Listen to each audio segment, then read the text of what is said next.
नमस्कार दोस्तों, कैसे हैं आप सभी। उम्मीद है कि आप सभी अच्छे होंगे। बहुत सारे लोगों को ये जो वीडियो है मिर्ची लगने वाली है, तो लास्ट तक देखिएगा। जीएसएस सीजीएल जो लोग ज्वाइनिंग की मांग कर रहे हैं उनके लिए भी इम्पोर्टेंट है, और जो लोग रद्द करवाने की मांग कर रहे हैं उनके लिए भी इम्पोर्टेंट, क्योंकि यहाँ प्रूफ आ चुका है कि पेपर लीक हुआ था और 100% हुआ था। क्योंकि देखिए, जांच में खुद बता रहे कि 150 प्रश्नों के उत्तर रटवाए गए थे।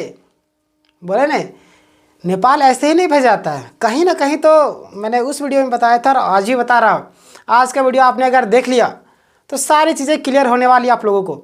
बहुत ही इंपॉर्टेंट वीडियो है। सारे काम धंधा सारी चीज़ छोड़ के इस वीडियो को ध्यान से देखिए और आप कमेंट करके बताइए कि क्या अब रद्द होगा या ज्वाइनिंग होगा। मामला तो नज़दीक आते जा रहा है जितना, और भी खुलासा होते जा रहा है। 15 तारीख तक उनको रिपोर्ट सौंपना है। तो वैसे में ये लोग पूरी तरीके से लग गए हैं और ज़ोरों शोर से जांच हो रहा है। और देखिए, और भी कई जगह बाकी है। अभी तो पटना का बुद्धा पार्क बाकी है, हजारीबाग बाकी है, रांची बाकी है, आसनसोल बाकी है। अभी तो नेपाल वाला खुल रहा है। देखिए, चलिए कोई बात नहीं। सो कॉल्ड जो जेन्युइन होंगे थोड़ा सा दुखे होंगे, रुमाल उमाल रख लिए आंसू पोंछने के लिए। ठीक है, चलिए। जीएसएस सीजीएल पेपर लीक का साक्ष्य मिल गया है। एसआईटी रिपोर्ट का खुलासा, 150 प्रश्न रटवाए गए थे और पिक्चर अभी बाकी है मेरे दोस्त। और इसको पेपर लीक नहीं बोलेंगे तो किसको बोलेंगे? चलिए, किसको आप लोग बोलिएगा? ये जो है, जो हमारे पास आया है, आखिर तो हमने तो पेपर में छपवाया नहीं, ये तो टीम के द्वारा ही छपवाया गया है और जांच टीम के द्वारा ही। देखिए क्या बोल रहे हैं। सीजीएल परीक्षा पेपर लीक, परीक्षार्थियों को वीरगंज यानी कि नेपाल के वीरगंज में था ना, नेपाल के वीरगंज ले गए थे और 150 प्रश्नों के उत्तर रटवाए गए थे। 150 प्रश्नों के उत्तर कहाँ से ऐसे पास हुए वो लोग? अब इसमें बहुत सारे लोग बोलेंगे कि 28 लोग गए थे तो 8 लोग क्यों पास हुए। अब बहुत लोग एकदम नालायके होंगे, थोड़ा जो 8 लोग थोड़ा मोड़ा पढ़ने वाले होंगे, ठीक है, और बहुत लोग नालायक होंगे तो वो तो फेल हो गए होंगे ऐसे भी। अब नालायक को आप दे दीजिए उत्तर रटने के लिए, अब पता चला उसको कौन सा प्रश्न का उत्तर ये भी नहीं मालूम पता चला और यादें नहीं हुआ, और थोड़ा सा अपना बुद्धि भी नहीं लगाएगा तो कहाँ से होगा? सब प्रश्न पत्र तो नहीं दिए गए थे। देखिए पहले आपको सारी चीज़ पता चली है। एसआईटी के जांच में खुलासा, क्या खुलासा हुआ? 150 में से कुछ ही प्रश्न पत्र आए, इसके एवज में छात्रों के लाखों रुपए की वसूली। देखिए क्या लिख दिए। अभी भी लोग नहीं मान रहे हैं कि पेपर लीक हुआ था। क्या बोल रहे हैं बताइए? 150 प्रश्नों के यानी कि 150 प्रश्नों के से कुछ ही प्रश्न आए थे, तो जो रटवाए गए थे प्रश्न आए ना, प्रश्न तो आए। कुछ प्रश्न मतलब कितना? 30, 35, 38, 40, 48 कितना? कुछ मतलब कितना ये भी तो बता दीजिए।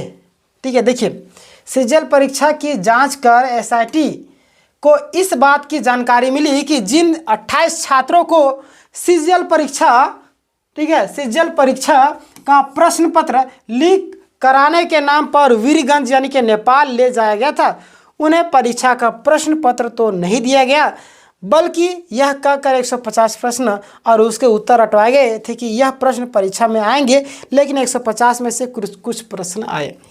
तो आप ये बता देते कुछ प्रश्न में से कितना तो प्रश्न आए। देखिए किस तरीके से घुमाया जा रहा है, किस तरीके से। देखिए ये होता है एक राजनीतिक में रहना और दिमाग से खेलना, लोगों के साथ किस तरीके से बोलना चाहिए, क्या बोलना चाहिए।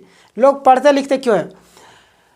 क्योंकि हमारे अंदर वो रीजनिंग, वो कैपेसिटी विकसित हो, जो हम कुछ भी बोलने वाले तो उसका रिएक्शन क्या हो सकता है, तो उन सारी चीज़ों को सोचकर हम लोग बोलते हैं। ठीक है, तो यानी कि यहाँ पे पढ़ाई लिखाई का मतलब यही निकल रहा है। अरे बिल्कुल डेफिनेटली है। देखिए छोटा बच्चा होता है कभी भी झूठ नहीं बोलता है, लेकिन पढ़ने लिखने वाला जो बच्चा है वो झूठ बोलना स्टार्ट कर देता है, क्योंकि वो समझने लगता है कि इसको बोलने से क्या होगा, फिर इसका उत्तर क्या आ सकता है, तो वो सोच समझ लेता है, फिर अंदर में उसको उत्तर निकाल के उसके बाद वो क्या करता है, जवाब देता है या क्या करता है, आप लोग समझ गए होंगे। ठीक है, चलिए।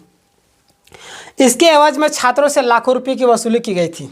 ठीक है, एसआईटी और अधिक जानकारी जुटाने के लिए आईआरबी के एक अन्य जवान सहित कुछ अन्य लोगों की तलाश कर रही है।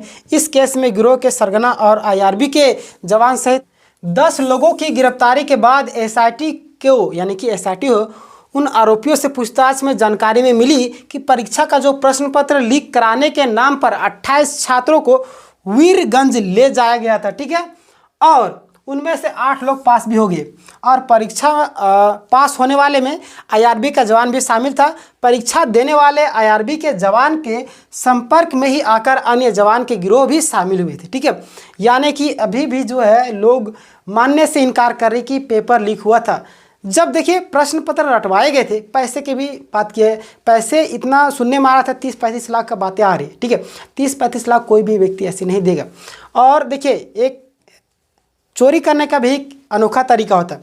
प्रीवियस ईयर का प्रश्न जो है उसको बता दिए होंगे कि इसका आप पढ़ लीजिए, इसमें से प्रश्न पूछा जाएगा और 30-35 प्रश्न इन लोगों को दिए गए होंगे और जिनमें से 28 लोग गए थे, 20 लोग एकदम नालायक होंगे जो पेपर में फेल हो गए होंगे, तो उनका रिजल्ट नहीं बना। तो वही लोग क्या किए, पेपर में जो भी आए थे उसको लीक करना स्टार्ट किया, क्योंकि उनका पैसा तो डूबने वाला था।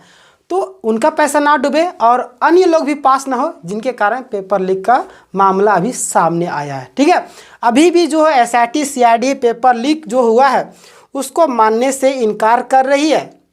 लेकिन याद रखिए ये तो शुरुआत है और भी बहुत सारे साक्ष्य अभी आने बाकी हैं। ठीक है, तो इसको आप लोग पेपर लीक नहीं बोलेंगे तो किसको बोलेंगे? ठीक है, बाकी बात आप कमेंट में बताइएगा कि पेपर लीक किसको बोलते हैं। जब 150 प्रश्न रटवाए गए थे जिनमें से प्रश्न पूछे भी गए, तो इसको प्रश्न पत्र लीक नहीं बोला जा रहा है। किनके द्वारा? सीआईडी के द्वारा। ठीक है, बाकी बात आप कमेंट में बताइए कि किसको पेपर लीक बोलते हैं और किसको नहीं। ठीक है, बाकी बात आप लोगों को क्या लगता है, पेपर लीक हुआ या नहीं, क्या होने की संभावना है? ठीक है, मिलेंगे नेक्स्ट वीडियो में, तब तक के लिए अपना ख्याल रखिएगा। जय हिंद, जय भारत।